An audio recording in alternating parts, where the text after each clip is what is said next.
Oh look, my drink's the same color as my shirt. The only difference is that one of them gives me diabetes. Stupid shirt. Alright, what's up guys? Welcome back to another Storytime video. And today's story time is going to be about the time that I almost got my ass beat at the mall. That was weird. This story starts out with me on a date at the mall with a girl. At the mall on a date with a girl. So basically I was at the mall on a first date, and the girl I went on the date with was there with her friend, and it went the way that most of my first dates go, which was awkwardly. And then the date finally ended, they just left right away. However, I, at the time, could not drive, so I was stuck there for like 20 minutes waiting for my dad to come pick me up. Now I know what you're thinking. What could go wrong in 20 minutes? Well, the answer is...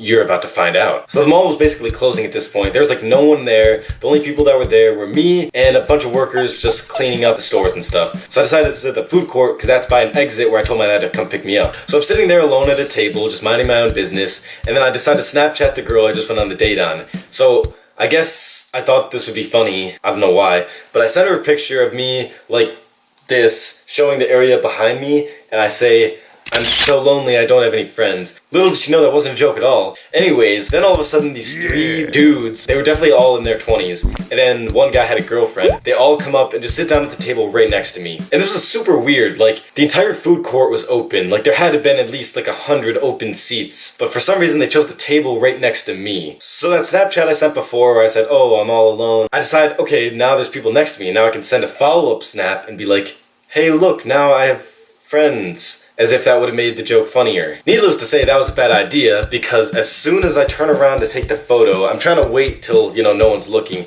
but as soon as I take the photo, I hear, "Delete that right now." So let me paint you guys like a word picture of what this group of people looked like, so you know what I was dealing with. Guy number one, short, early 20s, lots of tattoos. I couldn't read the language, but it was definitely either Chinese, Japanese, Koreanese, or maybe even Spanish-nese. Either way, this guy definitely looked like the type who would carry an object on him for fighting.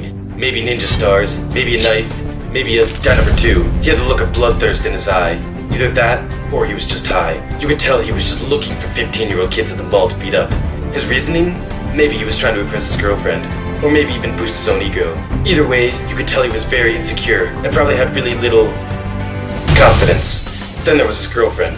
She looked weird. And finally, guy number three. He was standing in the back quietly, looked like he wanted no part of the situation. I could tell that if things went violent, he would be the one to hold them back, or be the guy who records it for WorldStar. Either way, he seemed kinda cool. So now that you know what they look like, here's what was going through my mind. All these people, except for one of the guys, looked like they were pissed at me. I decided to play dumb and pretend like I didn't know what they were talking about. Then I just decided to give up that whole act. Unfortunately, I deleted the photo. I really wish to this day that I saved it, because that would have been hilarious and would have been great for this video, but I didn't want to get beat up, so I didn't. Anyways, I don't really remember exactly what was said because my mind was racing and I was just trying to figure out how to get out of the scenario as quick as possible. All I know is at the end, the shirtless dude said, "You better run." And it sounded a lot more intimidating than I do, okay? I don't have an intimidating voice, I don't think, but it was scary. So I didn't want to run like he said, because I didn't want to seem too much like a bitch, even though I was. So I power walked out of there, which is probably even weirder than if I just ran out of there. As soon as I got outside, I booked it straight for another mall entrance, which was like Macy's or Sears. I don't know why that matters. I booked it for another mall entrance, and then I hid in some bushes, and I was hoping that if any of them come outside, I will be hiding in these bushes. Hopefully they won't be able to find me. They never did come out looking for me, thank God, but if they did, I was pretty well camouflaged. I basically hid there in the bush for another like 10 minutes or something, waiting for my dad to get there. So he finally came, pulled up, I come out of the bushes and walk into the car. For some reason, no questions were asked about that. It's actually, I didn't really think about that until now. So yeah, that's the story about how I almost got my ass beat at the mall. So I guess the lesson to take away from this story, the real moral here that I'm trying to get with you guys, don't take pictures of 20-year-old guys trying to be cool at the mall, because they will threaten to beat up 15-year-olds. So watch out. Alright, that's it for this story time. See you guys in the next story time, which will probably be in like 6 months. Alright, see you guys in the next story time. I already said that.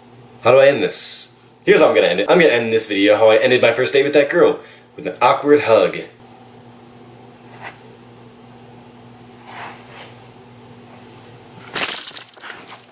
Bye.